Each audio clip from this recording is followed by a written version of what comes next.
नमो अरिहन्ताणम् नमो सिद्धानं नमो आयरियाणम्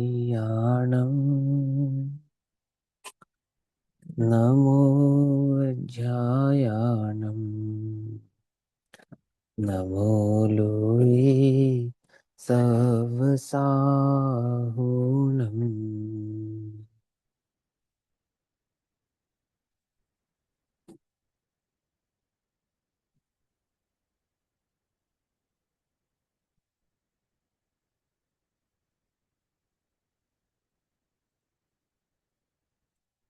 मंगलम भगवान वीरो मंगलम गौतमोगणी मंगलम कुंद कुंदार्त्यो जैन धर्मोस्तु मंगलम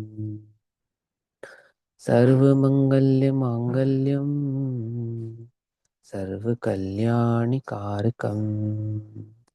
प्रधानां सर्वधर्माणां जैनं जयतु शासनम्।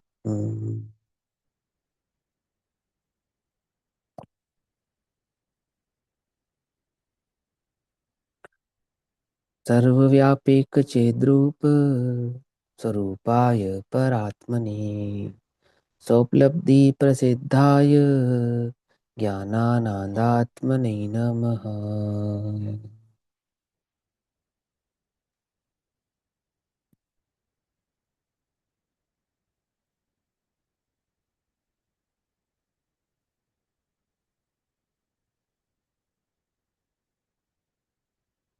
हमारी दोपहरकालीन कक्षा का विषय चल रहा है श्री प्रचन सारजी परमागम।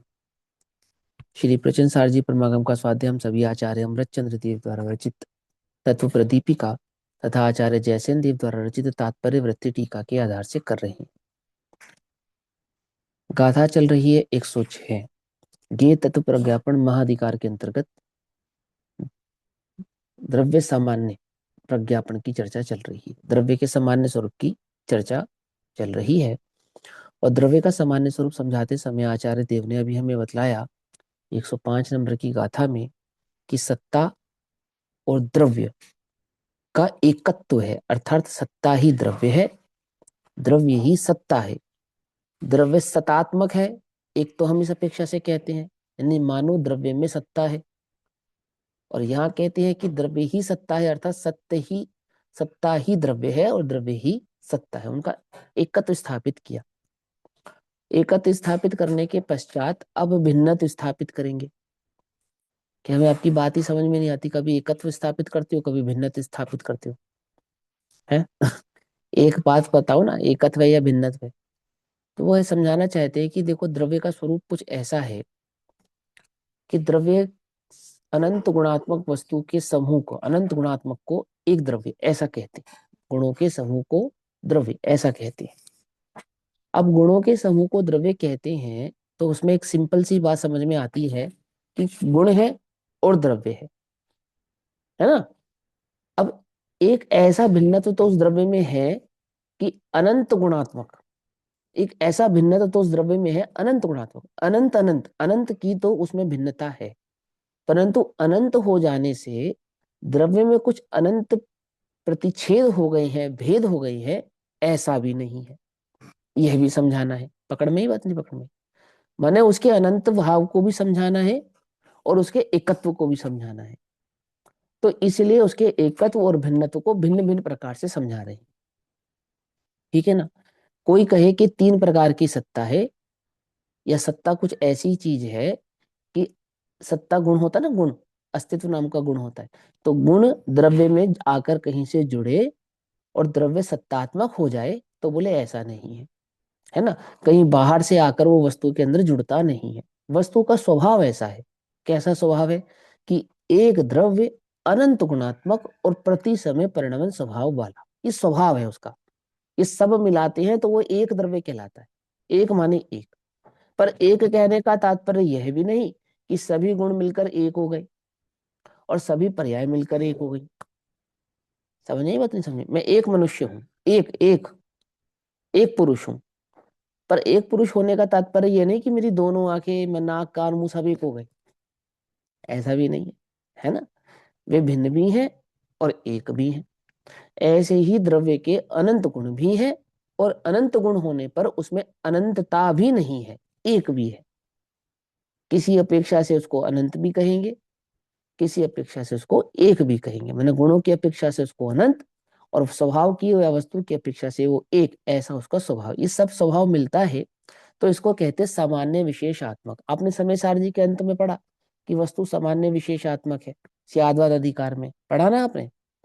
तो वो सामान्य वस्तु, जो वस्तु सामान्य विशेषात्मक है, उसका विस्तार इस ज्ञेय तत्व प्रज्ञापन अधिकार में चल रहा है। किसको कहते हैं सामान्य विशेष, सामान्य विशेष। और सामान्य विशेष होती हुई वो एक है, एक, दो नहीं, एक सामान्य और एक विशेष, ऐसा नहीं, एक है। तो वो भाव यहां पर समझा रहे हैं। अब 106 नंबर की गाथा है, 287 नंबर का पेज है, 287 नंबर का पेज। और यहां समझाते हैं अब पृथकत्व और अन्यत्व का लक्षण स्पष्ट करते हैं। देखो, थोड़ा सा शब्द भेद है, मैं पहले आपको थोड़ा सा व्याकरण समझा देता हूँ, फिर गाथा आपको तुरंत समझ में आ जाएगी। यहाँ क्या समझाते हैं? पृथक माने भिन्नता, पृथक माने अलग होना, अलग हो जाना। ये जो अलग होना है, ये दो प्रकार का अलग होना होता है, ठीक। एक तो कहते हैं भिन्नता, और एक कहते हैं अन्यता। अब व्याकरण की दृष्टि से देखा जाए तो भिन्नता और अन्यता में कुछ बहुत ज्यादा अंतर नहीं है ना। लेकिन इनको अलग अलग जगहों पे प्रयोग किया जाता है। जब दो द्रव्यों की पृथकता बतलानी हो तो वहां शब्द इस्तेमाल होता है भिन्नता। भिन्नता का सीधा सीधा अर्थ होता है प्रादेशिक भिन्नता, यानी जिन वस्तुओं के प्रदेश भिन्न हैं उनके साथ हम शब्द लगाएंगे भिन्नत्व। और जब एक ही द्रव्य के अंतर भिन्नता स्थापित करनी हो, अलग अलग भाव समझाना हो, पृथकत्व स्थापित करना हो, तब शब्द का इस्तेमाल होता है अन्यत्व। पकड़ में मत। जहां प्रादेशिक भिन्नता तो होती नहीं, जहां प्रादेशिक पृथकत्व तो होता नहीं, परंतु फिर भी भिन्नता स्थापित करनी है, तो शब्द का इस्तेमाल होता है अन्यत्व। और जब प्रादेशिक भिन्नता स्थापित करनी है, तब शब्द का इस्तेमाल होता है भिन्नत्व। पकड़ में ही मत। तो एक है भिन्नत्व, एक है अन्यत्व, ठीक। तो जो भिन्नत्व है उसको यहाँ पे पृथकत्व कहते हैं। पृथकत्व ही अपने आप में दो प्रकार का है, एक भिन्नत्व के संदर्भ में, अन्यत्व के संदर्भ में। पकड़ में ही बात या नहीं पकड़ में? थोड़ा सा शब्द है, व्याकरण बिल्कुल सिंपल सा है, कुछ भी मुश्किल नहीं है। दो ये हम द्रव्यों में दोनों को प्रदेश, घटित कर सकते हैं ना, दो द्रव्यों में भी, और एक ही द्रव्य को अगर हमें समझाना है भिन्न भिन्न प्रदेशों के हिसाब से तो वहां पे भी पृथक यूज कर सकते हाँ हैं। हाँ, और पृथक तो दो दोनों द्रव्यों जगह के यूज बीच होएगा, में। भी पृथक यूज हो जाएगा। पृथक तो शब्द दोनों जगह पे यूज होएगा, ये नपुंसक वेदी शब्द कहलाता है। शब्द तीन प्रकार के होते हैं, मालूम है ना। शब्दों में भी तीन भेद होते हैं, स्त्री पुरुष और नपुंसक है ना। तो ये नपुंसक शब्द है कौन? पृथकत्व। इसके दो अर्थ होते हैं, एक अन्यत्व और एक भिन्नत्व। तो प्रादि भिन्नत्व और अन्यत्व के साथ भी ऐसा ही है, नहीं ना। नपुंसक से उत्पन्न हुए शब्दों में भी नपुंसकता रहती है, ऐसा एक वाक्य है। जैसे पुरुष शब्द है, तो पुरुष शब्द का अर्थ क्या होता है? अब लोक में पुरुष शब्द का सीधा सीधा अर्थ होता है मेल, लेकिन वास्तव में पुरुष शब्द का अर्थ होता है जिसका पुरुषार्थ स्वयं में निहित हो। तो अध्यात्म में पुरुष शब्द का अर्थ होता है छो द्रव्य। समझे नहीं समझे? और परम अध्यात्म में वही वही जो छो द्रव्य हैं, उसमें सारभूत जीव द्रव्य, उसको भी पुरुष कह देते हैं। पकड़ में, मत नहीं पकड़ में, ऐसा ऐसा शब्दों में व्याकरणों में चलता है। अब यहाँ ऐसा समझ रहे, अन्यत्व और भिन्नत्व। तो अन्यत्व और भिन्नत्व पृथकत्व के दो भेद हैं। जहां प्रादेशिक भिन्नता है उसको पृथकत्व कहा यहाँ पर, और जहां प्रादेशिक भिन्नता नहीं है उसको अन्यत्व कहा। एक एक शब्द होता है अनन्य, अन्य अन्य, है ना। एक होता है अन्य, अन्योन्य भाव, अन्योन्य भाव, ऐसा पढ़ते हो ना आप। अभाव चार प्रकार का होता है, उसमें एक अन्योन्य भाव होता है। तो अन्योन्य भाव कैसा होता है कि एक ही द्रव्य के, है ना, एक ही द्रव्य के दो गुणों के बीच में जो भेद है उसे अन्योन्य, यानी ये गुण अन्य है, ये गुण अन्य है, ऐसा। तो यह समझाएंगे कि जो द्रव्य है उसमें प्रादेशिक भिन्नता तो नहीं है, परंतु अनन्यत्व वाली भिन्नता है। अर्थात द्रव्य में अनंत गुणों की भिन्नता तो है, परंतु अनंत गुणों के प्रदेश अपने द्रव्य भाव से भिन्न नहीं है, ऐसा समझाना। ठीक, कोई मुश्किल है ना? ये तो सब आप सीखे सिखाए हो। कहाँ से सीखा? ये प्रचन सार जी से बात आई। ठीक है ना? ये वो गाथा नंबर समझाते हैं। 98 में भी तो ऐसी बात थी ना, प्रादेशिक और अतात भाविक। हाँ हाँ, अतादभाविक भिन्नता नहीं होती और प्रादेशिक भिन्नता, माने अतादभाविक भिन्नता होती है और प्रादेशिक भिन्नता नहीं होती है ना द्रव्य में। ये वही बात यहाँ समझा रहे हैं कि भिन्न माने या नहीं माने। तो बोले अन्यत्व को भिन्नता कहते हैं। अन्यत्व वाला भाव तो है, सत तीन प्रकार का कहा ना, द्रव्य सत, गुण सत और पर्याय सत। तो सत में वो अन्यत्व तो है, सत का एक अन्यत्व यह तो है, क्योंकि अस्तित्व और द्रव्य को एकत्व स्थापित किया ना 105 नंबर की गाथा में। तो ये वो गाथा समझाएगी कि जो सत है, उस सत में तीन प्रकार की सतभाव तो हैं। कैसे सत? कि जो द्रव्य है सो गुण नहीं, जो गुण है सो पर्याय नहीं, लेकिन ऐसा होने पर भी वे सब मिलाकर एक सत है, ऐसा भी है। ठीक है ना? ऐसा समझाना। अब वो पृथकत्व और अन्यत्व का लक्षण स्पष्ट करते हैं। उनके लक्षण क्या है? उनके लक्षणों को यहाँ पर स्पष्ट करते हैं, जहां से वे अन्यत्व और पृथकत्व को समझा या पहचाना जाता है। गाथा नंबर 106। कल वाली गाथा तो सभी ने, कोई अपनी कक्षा में आप सबने सुन ली थी ना, कल वाली गाथा का स्वभाव स्वरूप। वो समझोगे तो ये बात और अच्छे से समझ में आएगी, है ना? देखो, पविभक्त पदे सत्तम पुधत्तमिति सासणम हि वीरस्य अणत्तमत्तव भावो नात्तवभम होदि कद्धमेगम। भिन्न प्रदेश पना पृथक तो है ना? सिंपल है, एकदम इजी है। प्रदेशों की भिन्नता को पृथकत्व कहते हैं। सिंपल। भिन्न प्रदेश पना पृथक तो है, कहा वीर के शासन में। है, वीर के शासन में ऐसा कहा गया है। वीर के शासन में अर्थात भगवान के द्वारा जो वस्तु स्वरूप प्रतिपादित हुआ है, भगवान महावीर के द्वारा वो वस्तु स्वरूप ऐसा ही है। अब भगवान महावीर ने कहा है तो मात्र भगवान महावीर ने कहा है ऐसा नहीं। अनंत सिद्धों का, अनंत अनंतों का एक मत, यही मत है। वस्तु का ऐसा ही स्वरूप है, जैसा है वो भगवान महावीर स्वामी ने कहा है। अब देखो, कोई कह रहे हैं कि तुम कैसी बातें करते हो, कभी एकत्व कहते हो, कभी भिन्नत्व कहते हो, कभी पृथकत्व कहते हो, एक जगह तो टिको।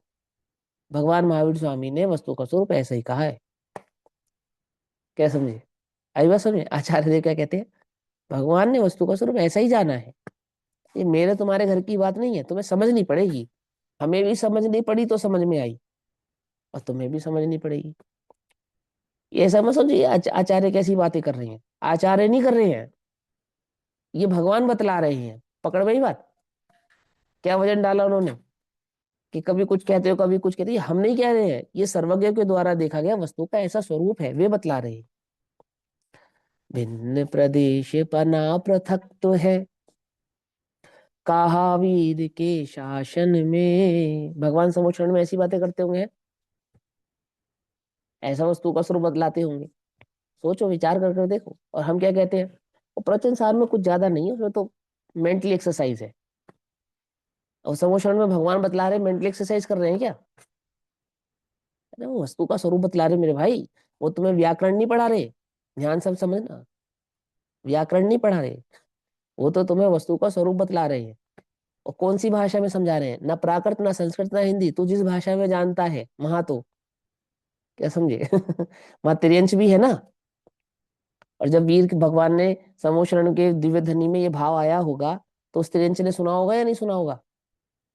समझा होगा या नहीं समझा होगा? क्या समझे? कोई बात समझ में आई? उस समोशरण में एक कोठा त्रियंचों का भी है ना, या नहीं है? है ना? उन्होंने सुना होगा या नहीं सुना होगा?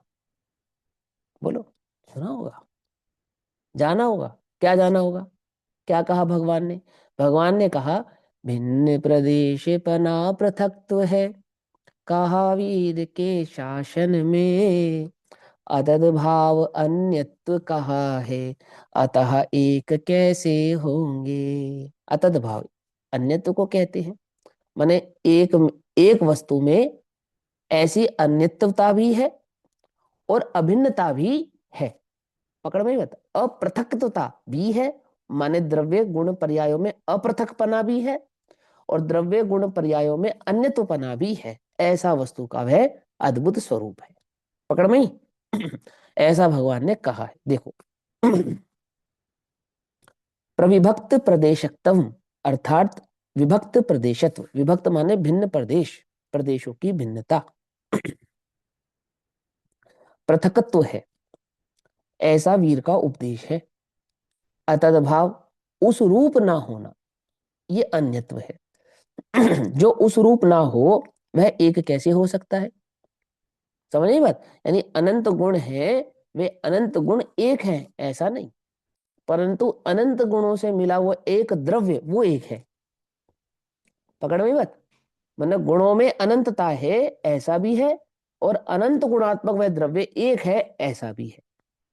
तो अनंत गुण एक हो गए, अनंत गुण एक नहीं हुए। अनंत गुण तो अनंत रहे और द्रव्य एक रहा। इंद्रियां पांच, व्यक्ति एक। तो पांच इंद्रियां हैं और व्यक्ति एक है, तो पांचों इंद्रियां मिलकर एक हो गई, ऐसा भी नहीं है। और एक व्यक्ति पांच इंद्रियों में विभाजित हो गया, तो ऐसा भी नहीं है। इंद्रिया पांच है, व्यक्ति एक है। पकड़ में ही बात नहीं? पकड़ में है ना? ऐसे ही गुण अनंत है, द्रव्य एक है। एक द्रव्य अनंत गुणों के कारण पृथकत्व ऐसा भी नहीं होता, और अनंत गुण सब एक गुण हो जाते हो तो ऐसा भी नहीं होता। अनंत गुण भी रहते हैं और वस्तु एक भी बनी रहती है, वस्तु एक भी बनी रहती है और गुण अनंत बने रहते हैं। ऐसा ही वस्तु का स्वरूप है। ठीक, मुश्किल तो नहीं ना कोई, कितनी सरल बात है, ऐसा यहां समझाते हैं। एक कैसे हो सकता है? अर्थात कथनचित सत्ता द्रव्य रूप नहीं है और द्रव्य सत्ता रूप नहीं है, इसलिए वे एक नहीं है। पकड़ में ही बात? वहां सत्ता, सत्ता द्रव्यात्मक, द्रव्य सत्तामय होने पर भी सत्ता के तीन स्वभाव, द्रव्य सत, गुण सत और पर्याय सत। पर्याय अपनी सत्ता लिए हुए है, गुण अपनी सत्ता लिए हुए है, द्रव्य अपनी सत्ता लिए हुए है, तीनों एक अस्तित्व वाले ही हैं। समझना ध्यान से। ऐसा होने पर भी तीनों एक हो गए ऐसा नहीं है। समझे या नहीं समझे? क्या समझे? इंद्रियों की सत्ता सो शरीर की सत्ता, शरीर की सत्ता सो इंद्रियों की सत्ता। ऐसा होने पर भी है, पांचों इंद्रियां भिन्न भी हैं और एक भी है ना? ऐसा समझा रहे हैं। अब आचार्य अमरचंद्र देव गाथा पर टीका कहते हैं, 106 नंबर की गाथा पर टीका करते हैं। वे कहते हैं, विभक्त प्रदेशत्व 288, 288 नंबर का पेज। भिन्न प्रदेशत्व पृथकत्व का लक्षण है, यानी कि भिन्नता का लक्षण है। भिन्नता का क्या लक्षण है? प्रदेशों की भिन्नता, वो पृथकत्वता का लक्षण है। तो दो द्रव्यों के बीच में प्रादेशिक भिन्नता होती है ना? उसको अत्यंत अभाव कहते हैं। क्या कहते हैं उसे? अत्यंत अभाव, अत्यंत अभाव, ये पृथकत्व का लक्षण है। वह तो सत्ता और द्रव्य में संभव नहीं है। तो पृथकत्व तो सत्ता और द्रव्य में संभव नहीं, क्योंकि सत्ता एक गुण है ना। समझना ध्यान से। अब अस्तित्व गुण को द्रव्यमय भी कहना है और द्रव्य से भिन्न भी कहना है, दोनों बातें समझानी, क्योंकि द्रव्य में सत्ता नामक गुण है अनंत गुणात्मकों की अपेक्षा से, ये भी समझाना है ना? जैसे अनंत गुण है, सत्ता नाम का एक गुण है, और वो सत्ता नाम का गुण प्रादेशिक भिन्नता वाला नहीं है, ऐसा भी समझाना है। वो सत्ता द्रव्य की भी है, वो सत्ता गुणों में भी है, और वो सत्ता पर्याय में भी है। ठीक है ना? अस्तित्व नाम का एक गुण, तो ज्ञान के पास अस्तित्व है या नहीं है? है। तो ज्ञान, लेकिन गुण तो निर्गुण होते हैं। समझे? गुण तो निर्गुण होता है, गुण के पास तो अन्य गुण नहीं होता, लेकिन एक गुण में अन्य गुण का रूप होता है, और एक गुण दूसरे गुण रूप नहीं होता। कुछ बात समझ में आई? या ऐसे ही खतरनाक है सियादवाद जैनियों का? ऐसे उलझा के रखते हैं। ये कैसी बात करते हैं? एक गुण दूसरे गुण रूप नहीं होता कि हाँ, और एक गुण में दूसरे गुण का रूप होता है कि हाँ। समझे या नहीं समझे? है ना? ऐसा तो कहते हैं भैया, विभक्त प्रदेश। क्या हाँ जो आपने दूसरी बोले एक गुण में दूसरे गुण का रूप होता है, इसका मतलब नहीं समझ। हाँ, जैसे ज्ञान है ना, हम्म। तो ज्ञान होगा या नहीं होगा? तो ज्ञान है, तो है माने अस्तित्व, ज्ञान में भी अस्तित्व है। ऐसे अस्तित्व दर्शन में भी है, चारित्र में भी है, सुख में भी अच्छा, है, वीर्य में ठीक भी है, ठीक आदि आदि में भी। ठीक। ऐसे अनंत गुणों का जो रूप है वो समझ। अब ज्ञान है तो सर्वांग में है ना, तो सभी गुणों में है, सभी गुण ज्ञान नहीं है, लेकिन सभी गुणों में ज्ञान है, ज्ञान का रूप है सुख। ज्ञान के जानने में सुख कैसे आया कि सुख का रूप ज्ञान में भी है, ऐसा। तो वो उसमें क्या है कि तदात्मय संबंध है, तद आत्ममय ऐसा संबंध भी है, और अन्यत्व ऐसा भी है। ठीक है ना, माने सभी गुण भिन्न भिन्न है और तदात्मय संबंध वाले हैं, सब मिलाकर एक द्रव्य है। एक द्रव्य होने पर गुण एक नहीं होते, वे अनंत ही रहते हैं, ऐसा स्वरूप यहाँ पर समझा रहे हैं। ठीक, तो क्या कहते हैं, विभक्त प्रदेशत्व, भिन्न प्रदेशत्व पृथकत्व का लक्षण है। प्रदेशों की भिन्नता ये भिन्न होने का, पृथक होने का लक्षण है। तो वह तो सत्ता और द्रव्य में संभव नहीं है, क्योंकि अस्तित्व नामक जो गुण है उसके प्रदेश और द्रव्य के जो प्रदेश हैं उनमें भिन्नता नहीं होती।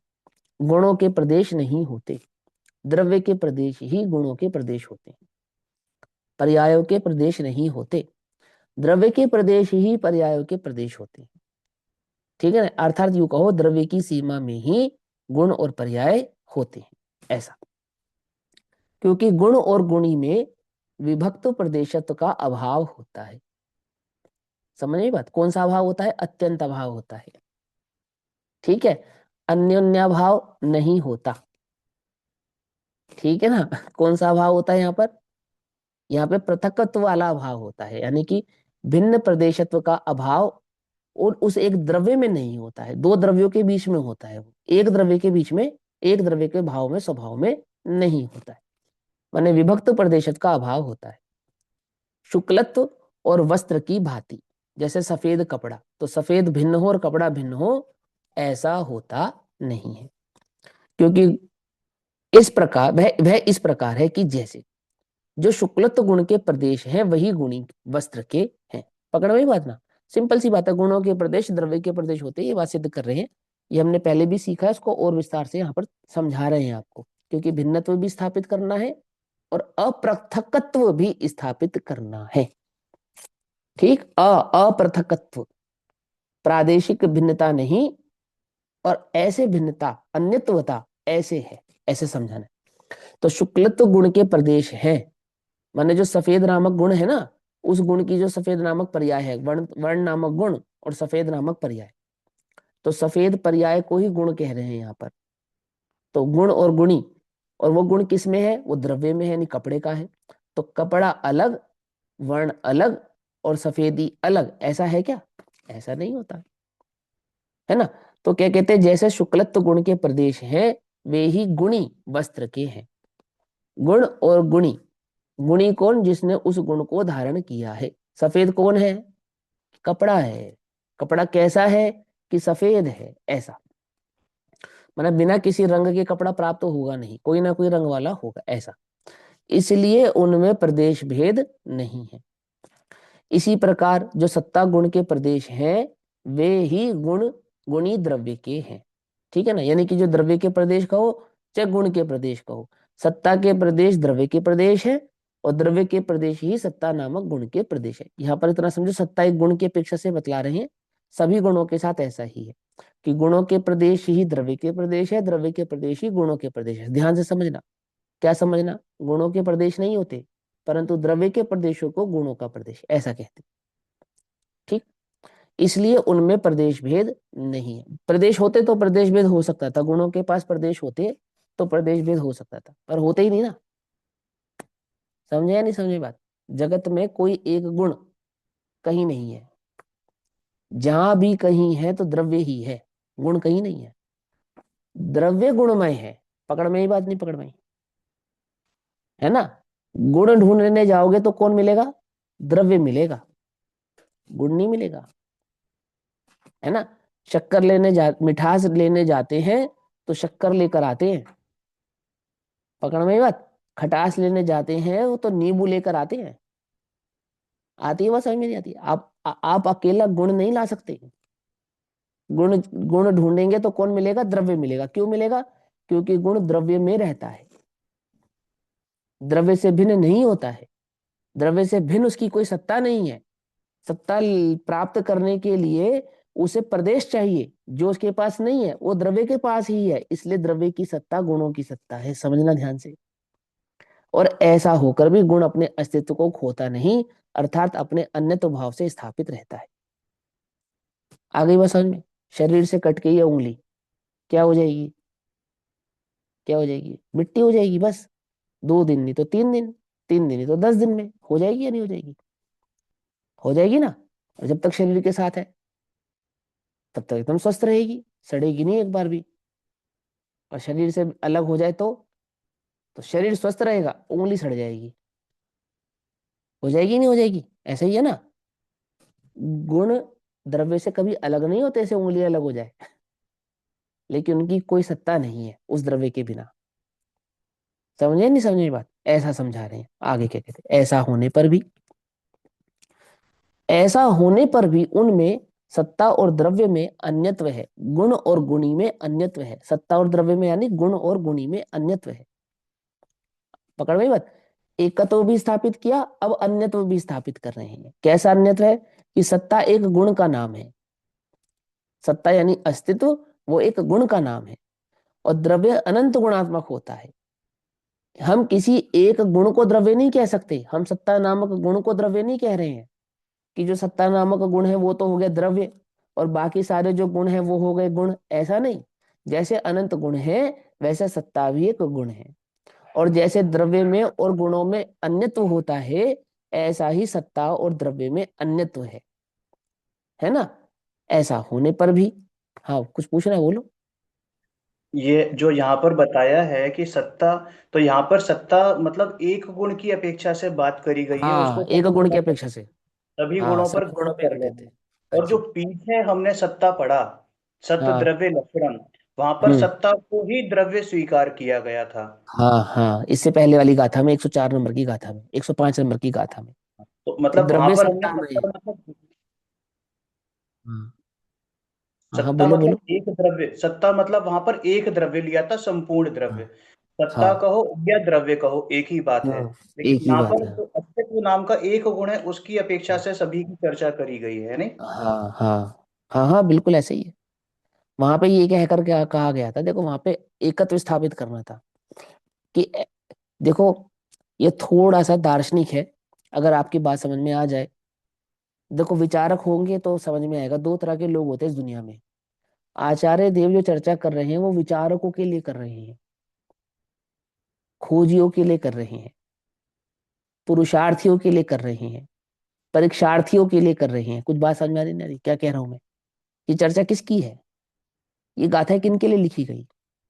पुरुषार्थ से मोक्ष की प्राप्ति।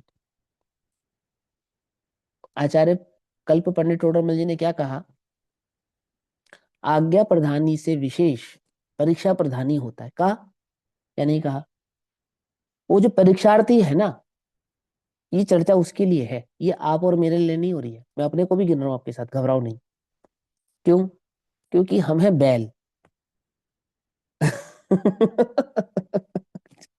जैसा कह दिया, जैसा चला दिया, चल दिया। ना सोच, ना विचार, ना चिंतन, ना कुछ। लेकिन जो विचारक है, जो चिंतन कर रहा है उस द्रव्य के स्वरूप के संदर्भ में, जो चिंतन कर रहा है, जो समझने की चेष्टा कर रहा है, प्रयास कर रहा है, ये उसके प्रश्न है कि द्रव्य सत्ता में होने से सत्ता ही द्रव्य हो गई, तो सत्ता तो एक गुण का नाम है। तो इसका मतलब एक गुण को तो द्रव्य कहा और बाकी गुणों को गुण कहा। अब उसको समझाते हैं कि ऐसा नहीं। जैसे अस्तित्व नाम का एक गुण है, ऐसे अन्य अनंत गुण हैं। अस्तित्व को हम द्रव्य नहीं कह रहे हैं, अस्तित्व तो एक गुण ही है। ऐसा होने पर भी द्रव्य है, वो द्रव्य सत्तामय है, सत्ता से कुछ भिन्न नहीं है, ऐसा भी है। क्यों? देखो, क्योंकि खोजी ने कई जगह खोज की है, कहीं जगह द्रव्य के स्वरूप को समझने का प्रयास किया है। तो उस खोजी ने ऐसा सुना है, उस पुरुषार्थी ने, या यूं कहो आज्ञा प्रधानी से विशेष परीक्षा प्रधानी जो है, उस परीक्षा प्रधानी ने एक जगह ऐसा सुना कि इस जगत में 6 द्रव्य यानी 7 द्रव्य होते हैं और 7वें नाम के द्रव्य का नाम समवाय होता है। कहाँ पढ़ा ये आपने? याद है? 105 नंबर की गाथा में है ना। 7वें नाम के द्रव्य का नाम समवाय होता है। उसका क्या काम होता है? वो गुण और गुणी को मिलाता है। क्या करता है वो? गुण और गुणी को मिलाता है। तो कैसे मिलाता है? कि इस जगत में एक द्रव्य द्रव्य भिन्न होता है और गुण भिन्न होते हैं, और जब गुण द्रव्य से के साथ जुड़ते हैं तो द्रव्य उन गुणमय या गुण उस द्रव्यमय हो जाता है। इसी प्रकार सत्ता नामक गुण भिन्न भिन्न है और द्रव्य भिन्न है, और समवाय नामक द्रव्य के योग से जब द्रव्य सत्ता नामक गुण से मिलता है तो द्रव्य सत्तामय ऐसा हो जाता है। समझे? तो उसके भाव को निराकृत करने के लिए आचार्य देव समझाते हैं कि भाई ऐसा नहीं है, सत्ता भिन्न है, ये तो हम भी स्वीकार करते हैं, पर वो ऐसी भिन्न नहीं है जैसा तू हमारे पास प्रश्न लेकर आया है। क्या कहा? समझना ध्यान से। गुणों की अपेक्षा से द्रव्य में गुणों का अन्यत्व है। क्या कहा? द्रव्य से गुण भिन्न है। पकड़ में ही बात? नहीं पकड़ में? कैसे भिन्न है? कि द्रव्य एक है, गुण अनंत है। हम किसी एक गुण को द्रव्य ऐसा नहीं कह सकते। ये बात, द्रव्य कहेंगे तो अनंत गुणों को ही कहेंगे, किसी एक गुण को नहीं कह सकते। पकड़ में ही बात? नहीं पकड़ में? जबकि ज्ञान ही आत्मा है ऐसा तो कहा, वो सिर्फ और सिर्फ लक्षण की अपेक्षा से कहा, क्योंकि उस द्रव्य का लक्षण को प्रकाशित करता है वो। लेकिन मात्र ज्ञान आत्मा नहीं है ये भी कहा है ना। अनंत गुणों की सिद्धि भी करनी है और द्रव्य एक है यह भी बतलाना है। दो बातें समझ में आती है? किसको बतला रहे हैं ये बात? वो जो परीक्षा प्रधानी है ना, उसको समझा रहे हैं ये बात। जो विचारता है, जो सोचता है, जो उस द्रव्य के स्वरूप का चिंतन कर रहा है, जो आचार्य के द्वारा कही गई 105 नंबर की गाथा पे चिंतन कर कर आया है, उसका ये प्रश्न है। इसका मतलब ये हुआ कि सत्ता ही द्रव्य है, यानी वस्तुओं में अनंत गुण है, और अनंत गुणों में जो अस्तित्व नाम का गुण है उसको तो कहो द्रव्य और बाकी को कहो गुण, है ना। तो आचार्य ने कहा नहीं नहीं ऐसा नहीं, सुन, भिन्नत्व और अन्यत्व में अंतर होता है। क्या कहा? भिन्नत्व और अन्यत्व में अंतर होता है। द्रव्य में अनंत गुणों का अन्यत्व है, अर्थात द्रव्य अन्य है और गुण अन्य है, जिसमें अस्तित्व नाम का गुण भी शामिल है। समझे? ऐसा भी है, और वे एक दूसरे से पृथक नहीं है, अर्थात उनमें प्रादेशिक भेद नहीं है, ऐसा भी है। द्रव्य क्या है? द्रव्य क्या है? अनंत गुणों का समूह है, तो एक द्रव्य है। समझ में आई बात? नहीं समझ में आई? इस तुम थोड़ा चिंतन करो तो बात समझ में आए। और गुणों की अनंतता भी है, अखंडता भी है, अभेदता भी है, एकत्व भी है और अन्यत्व भी है। समझे नहीं समझे? ऐसा ये वस्तु का स्वरूप है। ये सब मिलाते हैं तो वस्तु बनती है सामान्य विशेषात्मक। तभी वो स्यादवाद शैली काम आती है, अन्यथा स्यादवाद शैली काम ही नहीं आती। स्यादवाद शैली का जन्मदाता कौन है? कौन है? किसने जन्म दिया स्यादवाद शैली को? सर्वज्ञ सर्वज्ञ। अनेकांत समन अनेकांत श्रोताचार्य जी ने, समन स्वयं श्रोताचार्य जी। स्वयं वस्तु नहीं, मतलब हाँ, वस्तु भाव जो यह है ये, उसी। ये बहुत बढ़िया उत्तर आया। ये है देखो स्यादवाद शैली का जन्मदाता अरिहंत नहीं, स्यादवाद शैली की जन्मदाता तो वस्तु स्वयं है। क्या कहा? ये क्योंकि वस्तु वो स्वयं ही ऐसी है ना। पकड़ में ही बात? नहीं पकड़ में ही?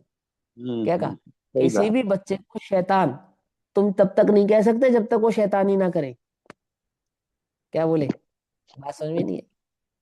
और उसको शैतान तो उपमा जब ही प्राप्त होगी जब वो शैतानी करे। ऐसे ही वो स्यादवाद शैली के जन्मदाता और जन्म देने वाले अनंत नहीं है। अनंत ने अ- अंश मात्र को भी जन्म नहीं दिया। समझे? वो तो वस्तु का स्वभाव है, वस्तु स्वयं ही उस शैली की जन्मदाता है, जन्म देने वाली है। समझे नहीं समझे? ऐसा तो वस्तु का स्वभाव ऐसा है। ठीक, और उस स्वभाव को यहाँ पर समझा रहे हैं। ये म्यूट करते देखो, किसी का अनम्यूट है ना मुझे ऐसे आवाज आती है, आपको भी आती होगी, तो ध्यान रखा करो, सुनो देखो। एक पॉइंट ये पूछ रही थी मैं, जैसे हम कहते हैं कि ज्ञान ही आत्मा है, तो ये हम एक तरीके से ये भी कह सकते हैं कि अतिशयोक्ति में कहते हैं, ऐसे भी नहीं कह नहीं, सकते अतिशोक्ति नहीं, बिल्कुल नहीं कह सकते। अतिशोक्ति में क्यों कहते हैं? लक्षण है, लक्षण से लक्ष्य अभेद अभेद होता है। हैं। नहीं, खाली ज्ञान मतलब ज्ञान ही आत्मा है, जो हम ये शब्द हाँ, समझाने के लिए यूज नहीं करते हैं कई बार, जैसे नहीं बस नहीं ये नहीं कह नहीं, देते हैं ज्ञान ही समझाने के लिए आत्मा नहीं करते, समझाने के है। लिए। नहीं, लक्षण है वो तो उसका, द्रव्य लक्षण लक्षण तो से ही है ही, पर पहचाना मुख्य जाएगा। लक्षण मुख्य लक्षण लक- ज्ञान ही कहते हैं ना, जैसे समझने के लिए, समझने के लिए क्यों कहेंगे? ज्ञान वस्तु आत्मा को है, आत्मा पहचानने का के लिए। लक्षण। शक्कर मिठास है, मिठास शक्कर है, बिल्कुल भी नहीं। ठीक है, देखो उसमें लक्षण और अतिशयोक्ति में लक्ष्य, लगे। सुनो, लक्षण और लक्ष्य का भेद तो है, पर ये अतिशयोक्ति नहीं है। अतिशयोक्ति का मतलब होता है उसमें नहीं होने पर भी कहना। समझे? तो पहली बात तो ये कि उसमें नहीं है, ऐसा नहीं है। दूसरी बात, वो उसका स्वभाव है। ज्ञान ही एकमात्र वह लक्षण है जिससे जीव नामक द्रव्य को पहचाना जा सकता है। अतिशयोक्ति कहाँ हुई? उसको निकाल दो, अब ज्ञान को हटा दो, अब जीव द्रव्य को पहचान के बतलाओ। अरे जीव छोड़ो, लोक में किसी को नहीं पहचान सकते आप ज्ञान के बिना। तो अतिशयोक्ति क्या हुई? ज्ञान तो अपने आप में ही अतिशयोक्त है। ये तो ज्ञान का ही स्वभाव है, तो ज्ञान का ही महात्म्य है, अतिशयोक्ति नहीं है उसकी। ठीक है, चलो अब यहाँ क्या कहते हैं, सुनो। ऐसा होने पर भी उनमें, उनमें माने गुण और गुणी में।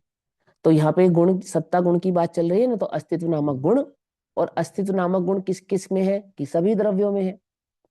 द्रव्य सामान्य की चर्चा चल रही है ना? सभी द्रव्यों का सामान्य लक्षण है अस्तित्व। तो अस्तित्व में और द्रव्य में अन्यत्व है, अर्थात गुण और गुणी का भेद तो है। गुण गुणी का भेद तो है, अन्यत्व तो है, क्योंकि उनमें अन्यत्व के लक्षण का सद्भाव है। अन्यत्व के लक्षणों का सद्भाव पाया जाता है। द्रव्य सामान्य विशेषात्मक ऐसे लक्षण स्वरूप वाला है, लक्षण है वो द्रव्य का, कि वो अनंत गुणात्मक होगा। और अनंत गुणों में एक गुण सत्ता यानी अस्तित्व भी है। आ रही है ना बात समझ में? अनिता आंटी, आप समझ रहे हो? नहीं समझ में आए तो पूछना। ठीक। हम्म। हाँ चलो। अतद भाव अन्यत्व का लक्षण है। जब हम कहते हैं ना अतद भाव, ज्ञान दर्शन नहीं है, दर्शन सुख नहीं है, सुख वीर्य नहीं है, अस्तित्व वस्तु तो नहीं है, वस्तु तो द्रव्य तो नहीं है, द्रव्य तो परम्यत्व नहीं है, तो इसी का मतलब ये हो गया ना कि उनमें भिन्नत्व है। कौन सा भिन्नत्व है? अन्यत्व नाम का भिन्नत्व है। ठीक है ना? यानी कि ज्ञान अन्य गुण है, दर्शन अन्य गुण है, चारित्र अन्य गुण है, अस्तित्व अन्य अन्य गुण है, वस्तु तो अन्यत्व गुण है ना? प्रदेशत्व अन्य गुण है। ऐसा ये अन्य लक्षण है। तो अन्यत्व का लक्षण है वह तो सत्ता और द्रव्य के है ही। समझे ना? द्रव्य और सत्ता में क्या अंतर है? कि अन्यत्व का लक्षण तो मानना ही पड़ेगा। द्रव्य एक द्रव्य है और सत्ता एक गुण है। तो ऐसा गुण गुणी का भेद तो उनमें है, और वो भेद हमें मानना पड़ेगा। ठीक है ना? देखो, हम भेद करते हैं तो भेद ऐसे ही नहीं कर लेते कल्पना में। जब वस्तु के स्वरूप को समझाने के लिए भेद किया जाता है ना, द्रव्य गुण पर्यायों का भेद किया जाता है। हम तुमको, अब हम भेद व्यवहार से करते हैं। अरे व्यवहार से भी भेद तभी संभव है जब वह उसमें पॉसिबल हो, उसमें अन्यत्व संभव हो। अन्यत्व संभव है तो हम अन्यत्व कर लेते हैं। यदि वस्तु के स्वभाव या स्वरूप में वो लक्षण ही ना होता, अन्यत्व रूपी लक्षण ही ना होता, तो भेद पर्याय यानी भेद भाव का हम वस्तु स्वरूप को समझाने के लिए भेद ऐसा कर नहीं सकते थे। फिर वो कल्पना ठहरती। कि मान लो गधे के सर पर सींग है और मान लो गधे की पूंछ है, तो कौन सा मान लो वाला सही है? तो जैन दर्शन का व्यवहार ऐसा व्यवहार नहीं है कि मान लो गधे के सर पर सींग है। जैन दर्शन का व्यवहार कैसा है? कि गधे चार टांगों वाला है, एक पूंछ वाला है, ऐसा। अब उसमें व्यवहार क्यों कहा उसको? क्योंकि चार टांगे एक पूंछ गाय की भी है, घोड़े की भी है। समझे? इसलिए उसको व्यवहार का। पकड़ में आ रही बात? नहीं पकड़ में आ रही है ना? और चार टांगों का नाम गधा नहीं है, एक पूंछ का नाम गधा नहीं है। ऐसा व्यवहार नहीं गधे के सिंग से, ऐसा अपना जो व्यवहार है, जैन दर्शन का जो व्यवहार है। तो यहाँ कहते हैं कि वो लक्षण है, अन्यत्व उस वस्तु में द्रव्य में लक्षण है, अर्थात अनंत गुणों का भेद, यानी एक गुण का दूसरा गुण रूप ना होना, माने एक गुण का दूसरे ये गुण से अलग होना। ये बताया जाता है ना, जो वस्तु में है वो ही भिन्न किया जाता है। वही भी नहीं किया जाता है। वो कोई भी भिन्नत्व का नहीं। लक्षण है, हाँ भिन्नत्व का लक्षण है तो भी नहीं किया जा रहा है। भिन्नत्व का लक्षण नहीं होता तो भिन्न नहीं किया जा सकता, है ना। मैं एक हूं लेकिन आंख अलग है, कान अलग है, नाक अलग है, ऐसा भी है, ऐसा भी है ना। और एक है, ऐसा भी है ना।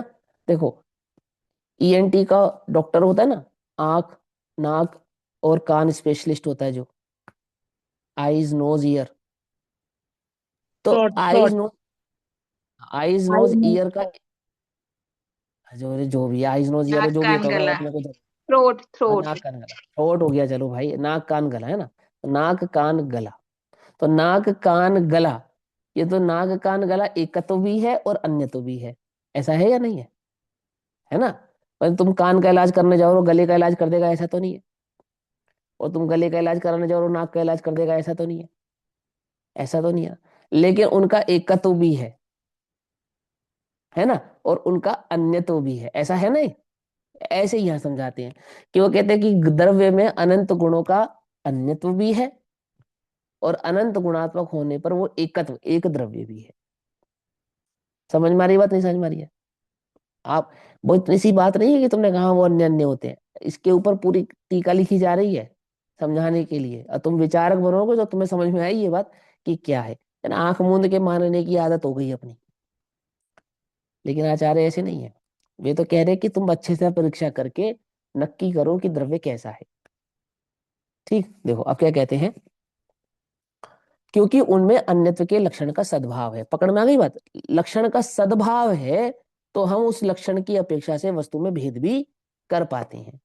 आगे ना बात समझ में, ये बात ध्यान रखना, जैन दर्शन का व्यवहार गधे के सींग जैसा नहीं है, काल्पनिक व्यवहार नहीं है वो। यदि भेद किया गया है, चूंकि भेद है तो किया गया है, और अभेद किया गया है क्योंकि अभेद है इसलिए किया गया है। हमने भेद को अभेद नहीं किया और अभेद को भेद नहीं किया। वस्तु में भेद लक्षण था तो उस लक्षण का भी प्रयोग किया, और वस्तु में अभेद लक्षण है तो हम उसका भी प्रयोग करते हैं। आती है बात समझ में या नहीं समझ में आती है। ये बात उन लोगों को समझनी चाहिए जो व्यवहार सो झूठा, व्यवहार सो झूठा, व्यवहार सो झूठा कह कह कर उन्हें व्यवहार को मानो कल्पना ही बना दिया हो कि काल्पनिक ही है, काल्पनिक नहीं है। हाँ बोलो भैया, मोहित भैया आप भी बोलो। नहीं, मैं ये जानना चाह रहा हूँ इसको अपने रियल लाइफ में कैसे इम्प्लीमेंट करेंगे, कोई एग्जाम्पल के माध्यम से कि इसका भावाभासन हो सके अपन को। अरे ये बताया ना कैसे? भी शरीर का, अभी बताया ना कि आंख नाक ये कान नाक का गले का बताया ना भी उदाहरण, कि इसमें वो तो एकत्व भी उदाहरण और है। भिन्नत्व भी है। हाँ अपने में तो कैसे, वो तो शरीर का उदाहरण हो गया, अब अपने में हाँ, कैसे इस चीज को लेके वस्तु आए? स्वरूप को समझने में कि वो द्रव्य कैसा है, वो तो वस्तु स्वरूप को समझने में कि उस द्रव्य में कैसे एकत्व है और कैसे भिन्नत्व है। जब हम निश्चय और व्यवहार की गौण मुख्य शैली को चलते हैं ना, तो जैसे कोई मान के चले कि द्रव्य एक गुण ही है, तो ऐसा नहीं है। अखंडता का मतलब उस द्रव्य में वो द्रव्य द्रव्य महाभाव मात्र है, चैतन्य ही है, ऐसा भी समझना। और चैतन्य में अनंत गुणों का भेद है तो वैसा भी समझना। माने वो तो समझाने की शैली है कि आप वस्तु स्वरूप का जो चिंतन करते हैं, उसका स्वरूप जो विचारते हैं, उसके विचार में उसके स्वरूप के चिंतन करने में किस प्रकार का है। अब आप जैसे कहते हैं इम्प्लीमेंट कैसे करें, इम्प्लीमेंट तो तभी संभव होगा जब उस द्रव्य के स्वरूप का चिंतन किया जाए। पहले द्रव्य के स्वरूप को समझने का चिंतन किया जाए। आचार्यों ने कहा ज्ञान लक्षण है, तुमने मान लिया, लग गए तुम अपने काम में। तुम पहले विचार तो करो वो द्रव्य है क्या, कैसा है। जैसे मैंने आपको कहा ना, सिद्धू का हमको एक चित्र बनाकर दे दिया गया, और हमने कहा सिद्धू के स्वरूप का चिंतन करो। तो लग गए तुम वही सफेद सफेद प्रकाश जो आकार से कटा हुआ है उसका चिंतन करने लगे, तुम्हें लगा हम सिद्धू का लक्ष्य चिंतन कर रहे हैं। तो हुए ना हम बैल या नहीं हुए बोलो। सिद्धों का लक्षण है क्या वो, निराकारी सिद्धों का आकार का लक्षण करना, अवर्ण स्वरूपी सिद्धों के अरूपी सिद्धों के वर्ण का चिंतन करना। और इसको हम और कह भी रहे हैं, क्या कह रहे हैं, मैं अरस अरूपी अस्पर्शी अवर्णम अगंधम, है ना, अरूपम, है निराकारम, ऐसा कह भी रहे हैं। और सिद्धों की आकृति भी बना रहे दिमाग के अंदर, वो बना रहे ना माइंड में, ज्ञान में, सफेद सफेद, और वो एक चंद्राकार शिला, और उस पे वो बैठे हैं वो सिद्ध हैं। तो गजब हो गया। क्या वही लक्षण है सिद्धों का? वो तो लक्षण नहीं है, ना वो स्वरूप है, वो तो प्रतीकात्मक भाव था। और तुमने प्रतीकों को सिद्ध बना लिया, वो तो थे ही नहीं। सिद्ध क्या है, सिद्धों का लक्षण तो ज्ञान है। निर्मल ज्ञान है, वो है सिद्धों का वास्तविक लक्षण तो। और तब बहनेगी बात, मम स्वरूप है सिद्ध समान, ज्ञान लक्षण से पहचानूंगा तो मम स्वरूप लगेगा, और नहीं तो मुझे सिद्धों के जैसा बैठना पड़ेगा सिद्ध स्वरूपी समझने बनने के लिए, क्यों?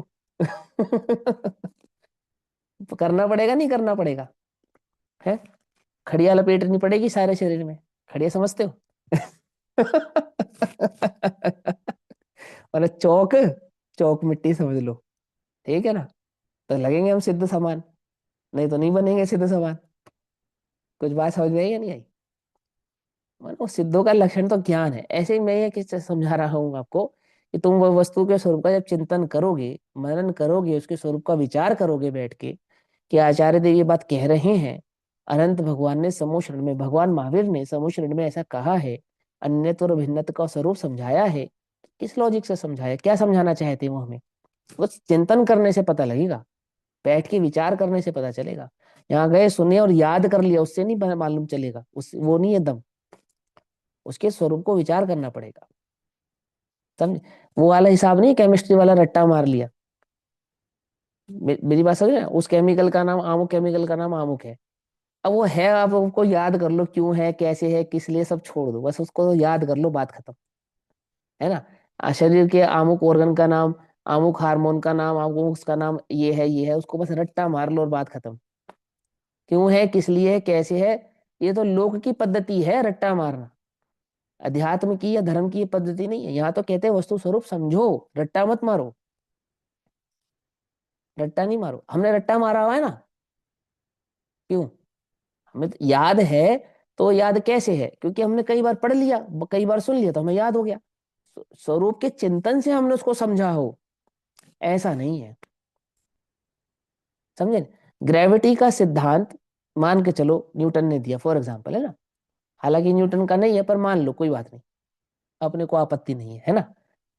तो न्यूटन ने ग्रेविटी को चिंतनात्मक दृष्टि से निकाला है, पकड़ में ही बात। और हमने न्यूटन की उस चिंतन का सिर्फ रट्टा मारा है, पकड़ में ही बात, नहीं पकड़ में, दोनों में अंतर है। क्या समझे, नहीं समझे? हमने 2 + 2 4 होते हैं, ये हमने रट्टे से सीखा है, लेकिन जिसने 2 + 2 4 होते हैं उसने चिंतन से उपजाया इसको, उस गणित के सिद्धांत को बनाया है, तो उसने चिंतन से बनाया है कि कैसे 2 + 2 4 होते हैं।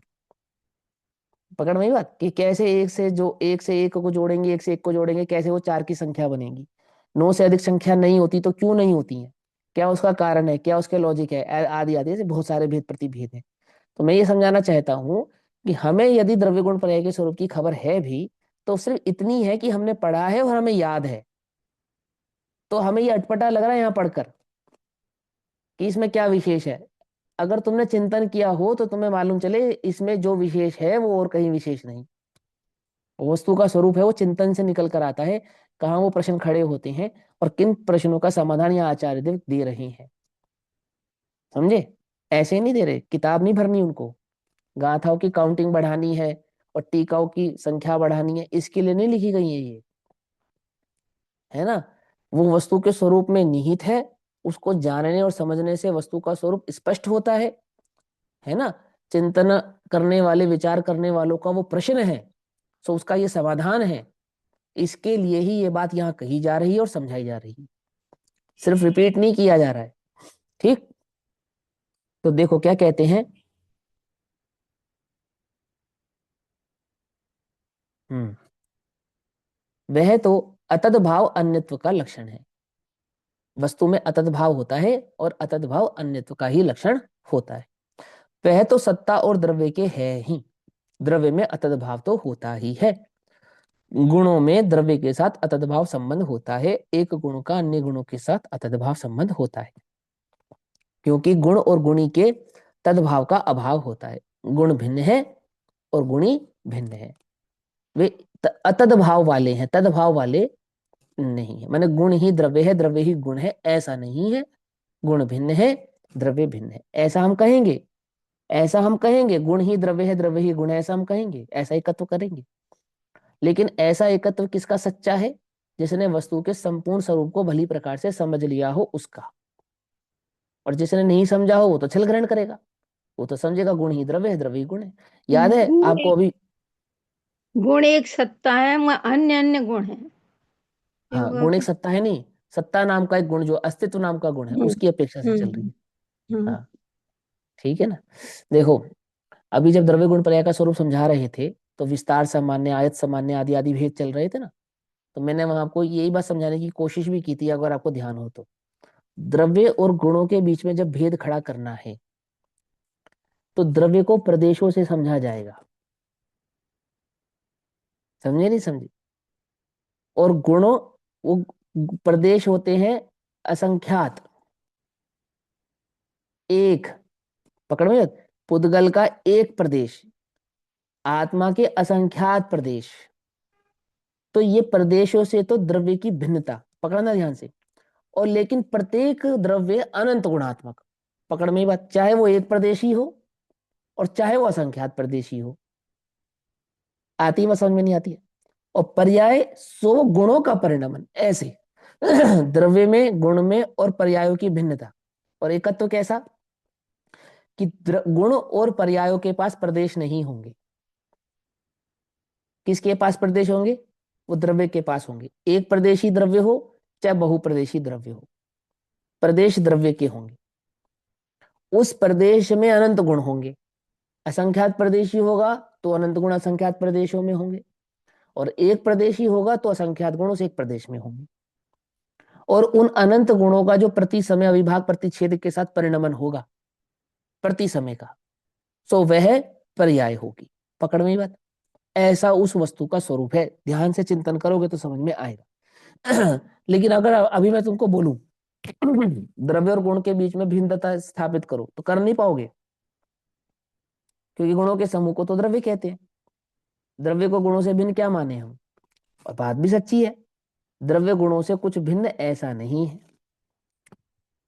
ऐसा नहीं। लेकिन अतद भाव भेद है, गुण गुणी का भेद है। पर्याय और गुणों का भेद नहीं कर रहे हैं यहाँ पर, गुण गुणी का भेद कर रहे हैं यहाँ पर। देखो क्या कहा, द्रव्य अन्य है और गुण अन्य है। तो गुणों से द्रव्य का अन्यत्व कैसे स्थापित करें हम भैया? क्योंकि गुणों के समूह का नाम ही तो द्रव्य है, और आप कहते हो गुण गुणी में भेद है। पकड़ में ही बात नहीं? पकड़ में ही है ना? तो कैसे स्थापित करें, कैसे अन्यत्व स्थापित करें? क्योंकि अन्य है। द्रव्यों में गुण नहीं रहता, द्रव्य में गुण रहते हैं, गुणों में द्रव्य नहीं रहता। ऐसा होने पर भी गुणों में द्रव्य रहता है और द्रव्य में गुण रहते हैं, ऐसा भी कह सकते हैं। लेकिन ऐसा कहना किसका सार्थक है? जिसने द्रव्य गुण पर्याय के स्वरूप को भली प्रकार से समझा, सीखा और जाना है, उसका कहना सार्थक है। जैसे सम्यक दृष्टि का रस्सी का सांप कहना भी सम्यक ज्ञान है। क्या समझे? ऐसे ही द्रव्य गुण पर्याय के स्वरूप को जानने वाले का उस द्रव्य के संदर्भ में जो कुछ भी कहना वो सम्यक ज्ञान है, क्योंकि उसे वस्तु के स्वरूप की भली प्रकार से खबर है। तो ध्यान से सुनना, स्टेप बाय। देखो क्या कहते हैं, अतद भाव अन्यत्व का लक्षण है। वह तो सत्ता और द्रव्य के है ही, क्योंकि गुण और गुणी के तदभाव का अभाव होता है, अर्थात अतद्भाव होता है। शुक्लत्व और वस्त्र की भांति, माने सफेद को वस्त्र नहीं कहेंगे, ये बात अलग है कि वस्त्र सफेद है, ये बात अलग है, ठीक है ना। वह इस प्रकार है कि जैसे एक चक्षु इंद्रिय के विषय में आने वाला और अन्य सब इंद्रियों के समूह को गोचर ना होने वाला शुक्लत्व गुण है। शुक्लत्व नामे कपड़ा सफेद है, ये किसने जाना? ये नेत्र इंद्रियों से तो जाना जा सकता है, स्पर्शन से तो नहीं जाना जा सकता, कर्ण से तो नहीं जाना जा सकता, रसना से तो नहीं जाना जा सकता, है ना। लेकिन आप कपड़े को स्पर्शन से नहीं पहचान सकते, पहचान सकते हो ना। तो जब आपने कपड़े को स्पर्शन से पहचाना तब कौन से गुण से पहचाना? शुक्लत्व से ही पहचाना होगा। क्यों? नहीं, शुक्लत्व से नहीं पहचाना। इसका मतलब क्या हुआ कि कपड़े में शुक्लत्व है पर कपड़ा मात्र शुक्लत्व नहीं है। पकड़ में ही बात? नहीं पकड़ में ही? यदि मात्र शुक्लत्व होता तो स्पर्शन से जाना नहीं जा सकता था। आती है बस, समझ में नहीं समझ में आती है? स्पर्शन से नहीं पहचान सकते थे फिर आप कपड़ा है। हाँ बोलो। नेहा दीदी आपकी आवाज, हमें आवाज नहीं आ रही। आवाज आ रही है? हाँ हाँ बोलो। तो हम ज्ञान गुण पे लगाएंगे तो ये उदाहरण बैठेगा ही नहीं। क्यों? क्योंकि अगर हम कहेंगे कि हमने उस अकेले ज्ञान गुण से नहीं पहचाना, ज्ञान गुण से पहचाना, जैसे आपने शुक्लत्व का कपड़े के ऊपर लगवा रहा कि हमने हाँ शुक्लत्व ठीक है, से बताता ठीक है। ज्ञान। हाँ तो अब आनंद लोगे या नहीं लोगे? आत्मा में ज्ञान का आनंद आएगा या नहीं आएगा? ज्ञान है या नहीं है ना? यदि तो है कौन है? शुक्लत्व को है कौन है? ज्ञान है अस्तित्व है, ज्ञान है नहीं है। ज्ञान में जो है वो अस्तित्व है, वो ज्ञान नहीं है। ज्ञान में जो सुख है वो सुख नाम का गुण है, वो ज्ञान नहीं है। पकड़ में ही बात, नहीं पकड़ में? ऐसे अनंत है, एक दो नहीं है। ये समझना पड़ेगी आपको बात को। आप ज्ञान को आनंदमय कहते हो तो कैसे कह सकते हो? क्योंकि सुख नाम का गुण है वहां, इसलिए इसलिए कह सकते हो। खाली ज्ञान से नहीं, खाली ज्ञान भर से नहीं, है ना? तो वहां तो स्वरूप को समझाने के लिए तो स्थूल उदाहरण है। और फिर ज्ञान तो समस्त को जानने वाला है ना। ज्ञान अकेला तो है नहीं, वो तो समस्त भाव को जानने वाला है। समस्त जानन में आने वाले समस्त परमित भाव उस ज्ञान में समाहित हो जाते हैं, इसलिए आपको वहां कंफ्यूजन हो रहा है। बट ऐसा नहीं है ना? अब अंकल जी आप क्या कह रहे थे? कुछ नहीं, मैं तो यही कह रहा था कि यदि शुक्लत्व को वस्त्र का लक्षण माना जाएगा तो हाँ सभी जितनी भी शुक्ल है, हाँ श्वेत सभी वस्त्र हो वस्त्र है जाएंगे। सब वस्त्र हो हाँ जाएंगे। सही बात है। सही शुक्लत्व बात को है। वस्त्र का लक्षण मानेंगे तो वो बात है। लेकिन यहाँ पर तो, यहाँ तो एक बात समझा रहे हैं, वो बात तो ही, वो तो तर्क है ही। लेकिन यहाँ तो एक बात ये समझा रहे हैं कि यदि यदि वस्त्र को मात्र शुक्लत्व से पहचाना जाए तो फिर अन्य इंद्रियां उसको जान नहीं सकती। ये समझाना है यहाँ तो, मूल बात ये समझानी है। और अन्य इंद्रियां उसको तभी जान पाएगी जब अन्य इंद्रिय संबंधी गुण उसमें हो। ये समझानी है बात, है ना? तो देखो यहाँ कहते हैं, चक्षु इंद्रिय के विषय में आने वाला और अन्य सब इंद्रियों के समूह को गोचर ना होने वाला वो शुक्लत्व गुण है। वह समस्त इंद्रिय समूह को गोचर होने वाला वस्त्र नहीं है। यानी अब वस्त्र को सिवाय आंख के और कोई पहचान नहीं पाएगा। यदि वस्त्र की सिद्धि कोई करेगा तो मात्र आंख करेगी, अन्य इंद्रिय कभी उसकी सिद्धि नहीं कर पाएंगी। इससे यह सिद्ध हो जाएगा, ठीक है ना? और जो समस्त इंद्रिय समूह को गोचर होने वाला वस्त्र है, जबकि वस्त्र कैसा है, वो समस्त इंद्रियों को गोचर हो सकता है ना? वह एक चक्षु इंद्रिय के विषय में आने वाला तथा अन्य समस्त इंद्रियों के समूह को गोचर न होने वाला शुक्लत्व गुण नहीं है। अर्थात शुक्लत्व गुण वो नहीं है जिससे अन्य इंद्रियों के द्वारा वस्त्र को पहचाना जाता है। वो शुक्लत्व नाम का गुण नहीं है। पकड़ में ही बात, नहीं पकड़ में? है ना? इसलिए उनके तद्भाव का अभाव है। किनके तद्भाव का अभाव है? गुणों के गुणी से तद्भाव का अभाव है। अर्थात गुण भिन्न है और गुणी भिन्न है, ऐसा अन्यत्व, यानी द्रव्य में गुणों का भिन्नत्व है, ऐसा अन्यत्व उस द्रव्य में मानना चाहिए, ऐसा उसमें अतद्भाव संबंध है। पकड़ो ये बात। इसी प्रकार किसी के आश्रय रहने वाली, हाँ हाँ बोलो बोलो। इसी दृष्टांत को एक बार आत्मा के गुणों पे लगा के बताओ। देखो आत्मा, आत्मा का लक्षण तो ज्ञान है, अरूपी है ना आत्मा, इसलिए रूपी पदार्थ से उदाहरण समझा रहे हैं। रूपी पदार्थ से उदाहरण समझा रहे हैं। अब वो उन्होंने समझाया, उन्हें तो बस इतना सिद्ध करना है कि कोई भी द्रव्य एक नहीं अनंत गुणात्मक होता है, ये सिद्ध करना है उनको, है ना? ऐसे ही वो समझाएंगे कि ज्ञान लक्षण है आत्मा में, तो ज्ञान मात्र नहीं है। अब ये सियादवाद अधिकार है ना समय सार जी का, पूरा इसी बात की, आपके इस प्रश्न के उत्तर के लिए लिखा गया है वो। वहां पढ़ो अच्छे से उसको, कि ज्ञान मात्र है कि नहीं। ज्ञान है ना, बोले हाँ, तो ज्ञान में दर्शन भी है, स्थिर रूपी चारित्र भी है या नहीं है? सिर्फ जाना जाना या देखा भी? ये देखा भी। सिर्फ देखा जाना या स्थिर भी हुए? अनुभव भी किया या नहीं किया? किया ना। कैसे किया अनुभव? अनुभव के लिए स्वसंवेदन नामक गुण चाहिए, तो ये अनुभव कर पाओगे ना। किसका अनुभव किया? सुख का किया, दुख का किया? तो सुख दुख को प्रकाशित करने वाली कोई पर्याय भी होनी चाहिए, तभी कर पाओगे। ऐसे तो नहीं कर पाओगे। अपने सुख का अनुभव किया, दूसरे के सुख का अनुभव किया है? पकड़ में ही बात, नहीं पकड़ में? तो दूसरे के सुख का अनुभव कर सकते हो तो दूसरे के दुख का भी अनुभव कर सकते हो। तो सिद्धों को तो अनंत सुख और अनंत दुख दोनों का अनुभव होता होगा। क्यों होता होगा? नहीं होता होगा? क्योंकि वहां तो निगोदिया को अनंत दुख, ऐसा निगोदिया भी विद्यमान है, और अनंत सुख ऐसे सिद्ध भी विद्यमान है। तो एक दूसरे का अनुभव करते होंगे, तो एक दूसरे का नहीं करते। एक दूसरे के गुणों को जानते होंगे कि जानते हैं, अनुभवते नहीं है। तो ऐसे ऐसे सिद्ध करते चले गए ना कि अनुभव नामक गुण भी है, दर्शन नामक गुण भी है, चारित्र नामक गुण भी है, ज्ञान ने इन इनको जाना तो इसमें अपनापन स्थापित किया, इसमें अपनापन नहीं स्थापित किया तो श्रद्धा नाम का गुण भी है। समझे नहीं समझे? ऐसे सिद्ध करते चले गए। ऐसा तो वस्तु कैसी है कि अनंत गुणात्मक है और अनंत गुणों में अतत भाव ऐसा है, और गुण गुणी का भेद भी है और गुण गुणी अभेद भी है, ऐसा समझाना। अब यहाँ तो भेद की दृष्टि से समझा रहे हैं, तो यहाँ इस प्रकार से उसको समझा रहे हैं, लेकिन अभी समय हुआ, बाकी चर्चा हम कल करेंगे। तब तक के लिए सभी को जय जिनेन्द्र। ओम नमः सिद्धेभ्यः। भैया ये जो पीछे एक बार दो शब्द आए थे, युत सिद्ध और अयुत सिद्ध, क्या वो भी यहाँ पर घटित होंगे या वो वहीं पर हो गया? नहीं, वो यहाँ पे सिद्ध अयुत सिद्ध की यहाँ जरूरत नहीं है। वो तो वहां समझाना था, प्रदेशों की भिन्नता से युत सिद्धि और अयुत सिद्धि समझानी थी, उसकी यहाँ आवश्यकता नहीं है। ठीक है, और लगाना चाहो लगा लो, व्याकरण के तो कितने शब्द यहाँ लगा लो। यहाँ तो जितना सरल हो सके, आचार्य स्वयं चाहते सरल रहे, है ना, और हम भी चाहते हैं आपको सरलता से समझ में आ जाए। तो ज्यादा युद्ध अयुद्ध का युद्ध मत लड़ो यहाँ। यहाँ तो सिंपल जो बात कह रही है वो समझ लो। ठीक। ओम नमः सिद्धेभ्यः।